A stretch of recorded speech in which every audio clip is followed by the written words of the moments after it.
In the heart of the bustling city, I once lived a life that embodied everything I ever wanted. It was blissful, full of joy and contentment. But in just a snap, my simple life was disturbed by tragedy and cruelty just because I fell for the wrong man, whose family engraved a deep agony against mine. My name is Rhea, a woman known for my sharp intellect, boundless enthusiasm, and unwavering optimism.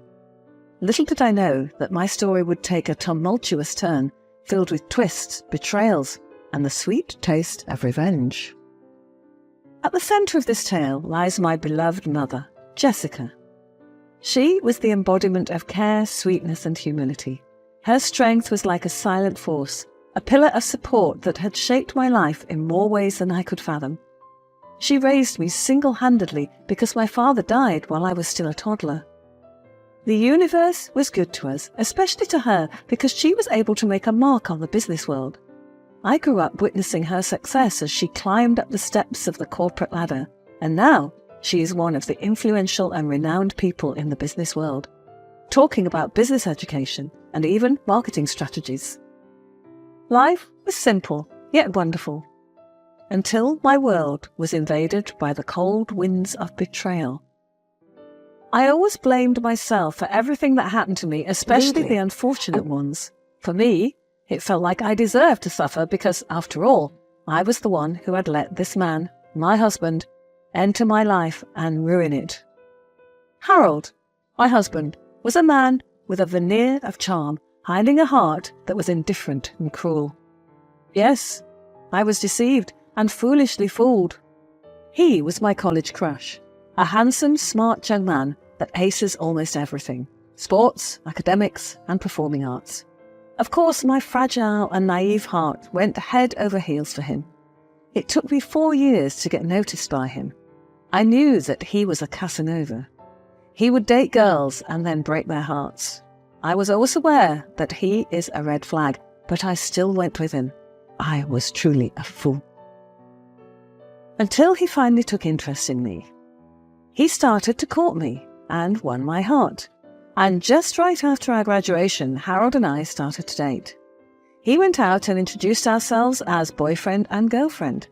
Many people adored us as a couple. Some even said that maybe I would be the girl that would make a man out of Harold and allow him to change his old childish ways. Then, by the time he introduced me to his mother, Jenna, it was when everything started to crumble. The hatred and disgust she had for me was evident. I didn't really know why, but the moment our eyes met, she gave me a smug look and even looked at me from head to toe with a disappointed face. Who are you again? I mean, what is your full name? The intimidating vibes of her voice was so prominent that I almost could not make my tongue move because I was so scared.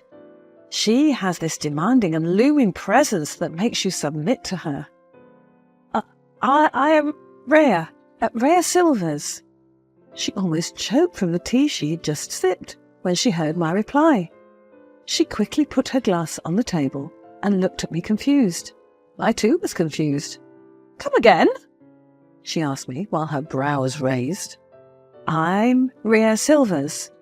She crossed her legs and arms, still looking at me intently with one of her brows raised.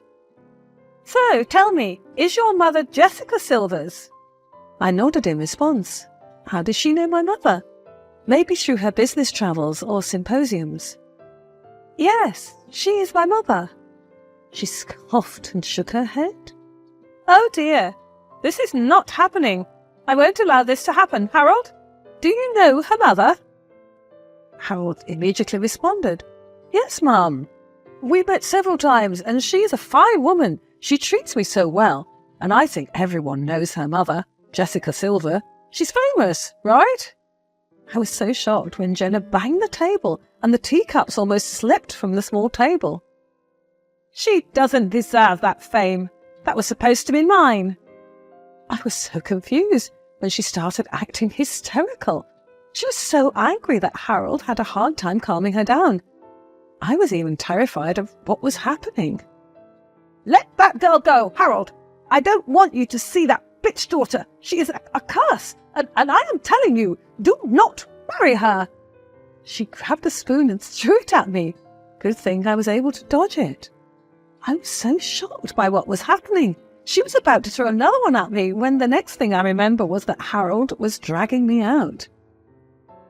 Please, go home. What is happening, Harold? Why is your mother so mad at me? He was so confused about everything as well.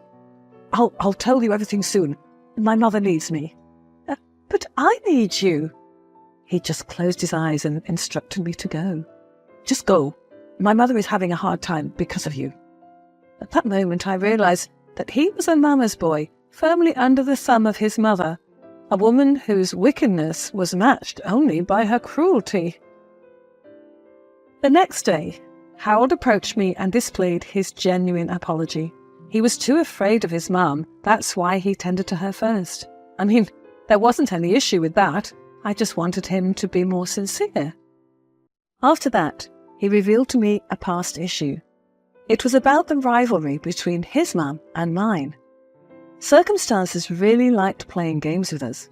Of all people, I am really dating the son of my mother's mortal enemy. I have heard the truth of the story before from my mother, and I do believe that what she told me was true. The story was about their academic competition when they were in high school. My mother was top of her class, while Harold's mother was second after her. Jenna hated my mother for being the best. That's why she did everything to bring her down. On their college admission test, Jenna did a terrible deed to my mum, as she spilled coffee on my mother's admission slip, forbidding her to take the exam. In short, my mother wasn't able to get to her dream university, while Jenna did. Many people saw the incident. That is why I can truly attest that my mother is telling the truth. She tormented my mother, even after high school, because aside from that, she tried to steal my father away. In fact, they had an affair right before he died. She tormented my mother even after high school. Her anger and insecurity towards her was so strong. But she told a different story to Harold. It was the other way around. She told him that she was the victim and my mother was the villain. She sowed the seeds of discord and hatred between my mother and her, a rivalry that stretched back to their high school days. But despite everything, Harold and I profess our unboundless love for each other. We decided to leave everything behind and just focus on ourselves. Our mother's rift shouldn't hinder us from pursuing each other and from building a life together. So, we decided to tie the knot and got married. Of course, Jenna disapproved of it, but Harold fought for us. He fought for our love, and the both of us persevered. But it only made Jenna's hatred towards me stronger. As Harold and I embarked on our journey of love, Jenna's resentment grew. She displayed her animosity towards me with a calculated viciousness that mirrored her hatred for my mother. She projected her own anger issues onto me, casting me as the scapegoat for her discontent. I told my mother about this and she wanted to confront her dear old rival, but I was the one who stopped her. I don't want to make everything worse. I just have to keep up with it and let it be. However, she hated that I remained a calm demeanour whenever she acted mean to me. She hated the fact that I am not biting her anger and paid her no mind. So she spread the wrong rumour about her and my mother's rift. She told everyone about it, and not just Harold. The darkness deepened as she skillfully manipulated the narrative. My mother's gentle nature was twisted, and Jenna's influence painted her as the villain, while she cunningly assumed the role of the victim. The tale she wove spread like wildfire, turning friends into enemies and allies into doubters. I felt like an outsider, a stranger within my own family, watching helplessly as Jenna's poison spread. Yet, she even went too far that even our own kin and relatives were manipulated by her lies and schemes. Nevertheless, our love persevered, and Harold and I vowed to spend our lives together. Our bond was strong, and the joy we found together was undeniable. We established a home, with Jenna's presence initially being a minor disturbance. She would never miss a day not saying anything rude about my mother. One day, she purposefully came up to me to talk bad about my mother. "Oh, Rhea dear, have you heard about your precious mother lately? It's truly amazing how someone could pretend to be so sweet and humble while harbouring so much darkness." I winced at what she said. "Jenna, please." "Oh, no, let me finish. I mean, how could Jessica possibly be as innocent as she portrays herself to be? Remember that high school incident? It's clear that she hasn't changed one bit. Gosh, what a scumbag." I struggled to hold my tears. "Jenna, you don't understand. My mother is genuinely a good person. She's been through a lot." "Oh, come on, Rhea.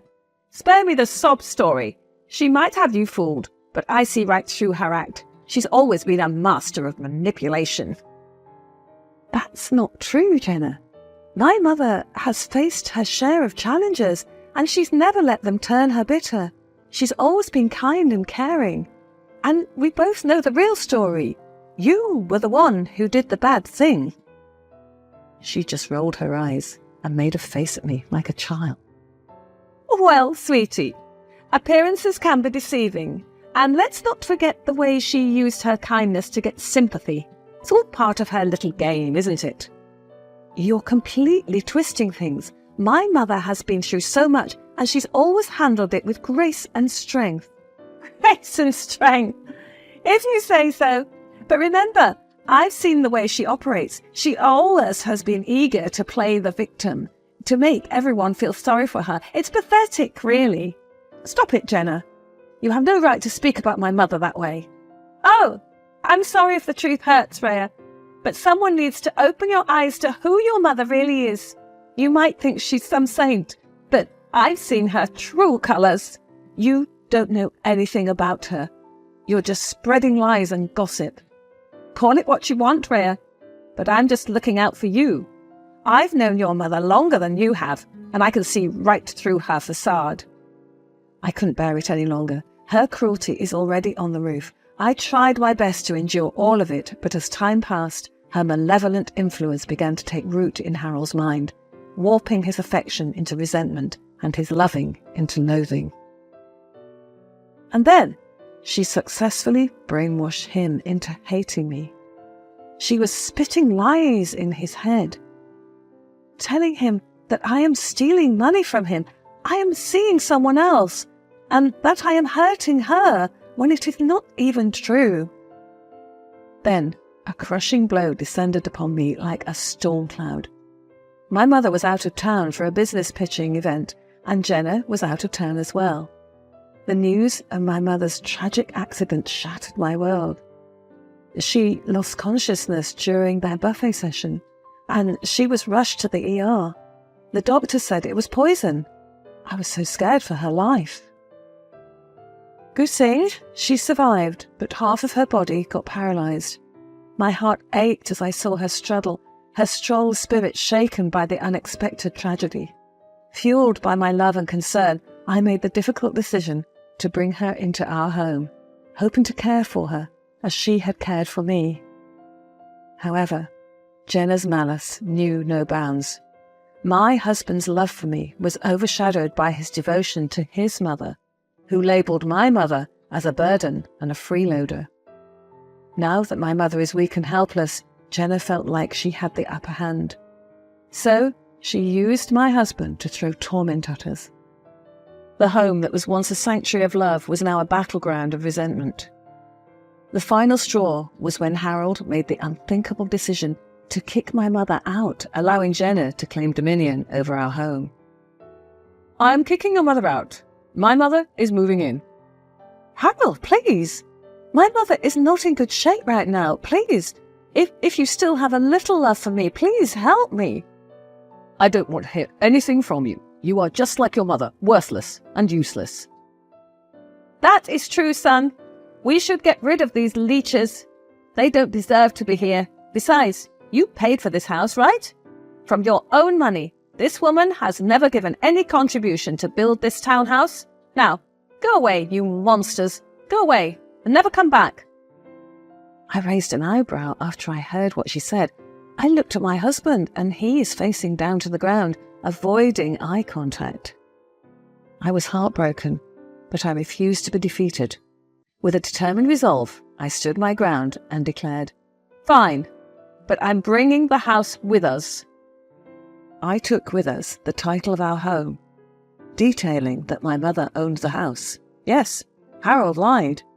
He told his mother that he bought the house for us when in fact it was my mother. She paid for everything and bought the house as a surprise for me, and Harold was even part of the plan. And now, why did he tell his mum that he bought the house? Of course, he is a mama's boy. He wants to make his mother proud. So, I took action. A real estate agent and a lawyer joined my case. I handed them the case and they agreed to help me. The next day, both Harold and Jenna woke up to a scene they would never forget. The lawyer, together with the agents and police officers, expelled Jenna and Harold from our property. The shock on their faces was almost as satisfying as the victory itself. With a flourish, I revealed that my mother had gifted the house to Harold, intending to surprise me. "My mother worked hard to give me this house, and I will never let any of you take that away from her. From us. So now, the two of you will suffer the consequences of your actions." The police officers handcuffed them and brought them to court. The courtroom was a stage of reckoning. With documents in hand, I exposed the tangled web of lies Jenna had woven. And suddenly, while my husband was standing at court, his lies crumbled before the truth, and the depths of his betrayal came crashing down on him. He confessed to his role in Jenna's schemes, revealing that she had orchestrated my mother's accident out of envy. She was the one who poisoned her, and it made me even more furious. The details of their conversation were damning evidence of her sinister intentions. As Jenna's empire of deceit crumbled, a sense of justice filled the air. The courtroom erupted in disbelief as the true extent of her manipulation was laid bare. My mother's honour was restored, and the weight of her suffering lifted. Jenna was convicted, her reign of terror finally coming to an end. In the aftermath, as my mother's health improved, a new dawn emerged. The shadows of the past were replaced by the warmth of love and reconciliation. My husband, humbled by his mistakes, embarked on a journey of redemption, determined to rebuild the trust he had shattered. And as for me, the trials and tribulations had transformed me into a stronger, wiser version of myself. The scars remained, but they were a testament to my resilience and the battles I had fought and won. The satisfaction of unmasking the antagonist, of exposing the lies, and of reclaiming my mother's dignity was a triumph that resonated deep within my soul. The journey was arduous, but it was one of triumph over adversity, of courage in the face of cruelty, and of the unbreakable bond between a mother and her daughter. The darkness had been vanquished, replaced by a brighter, more hopeful future. And as my mother and I walked hand in hand, united in love and strength, we knew that our story was not just one of revenge, but of redemption and resilience. In the wake of the courtroom drama, a sense of closure settled upon our lives like a comforting embrace. With Jenna's malevolence banished, our home once again became a sanctuary of love and tranquility. The tension that had once suffocated us was replaced by an air of freedom, a newfound lightness that lifted our spirits. As the truth prevailed, the community that had once been swayed by Jenna's manipulation began to see her for what she truly was, a master of deception driven by her own insecurities and jealousy. The narrative was rewritten, and the sympathy that had been directed towards her shifted, turning her into a figure of disdain. The transformation in my husband was equally striking. The scales had fallen from his eyes, and he faced the wreckage of his choices with a mix of regret and determination. While he couldn't undo the past, he was resolute in making amends and rebuilding the trust he had shattered. The journey to redemption would be long, but it was a path he was willing to tread. My mother's recovery was a testament to her strength and resilience. Freed from the burden of Jenna's cruelty, she regained her spirit and began to thrive once more. Our bond, forged through adversity, became even stronger, a reminder that love could withstand the hardest of trials. In the aftermath, the scars remained, but they were a reminder of the battles we had fought and won. The victory was more than just a legal triumph. It was a victory of the spirit, a testament to the power of resilience and the pursuit of justice. Our lives had been forever altered, but in the wake of the storm, we emerged stronger, united and unbroken. As time moved forward, the wounds continued to heal. The bitterness of the past gave way to forgiveness, and the lessons learned were never forgotten. My husband's transformation into a man who could stand on his own, free from Jenna's toxic influence, was a testament to his growth. And my mother, the true hero of our story, continued to shine with grace and humility, embodying the strength that had carried us through the darkness. To fight for the truth is sometimes hard, but it only takes one courage to make it happen and break the bonds of injustice.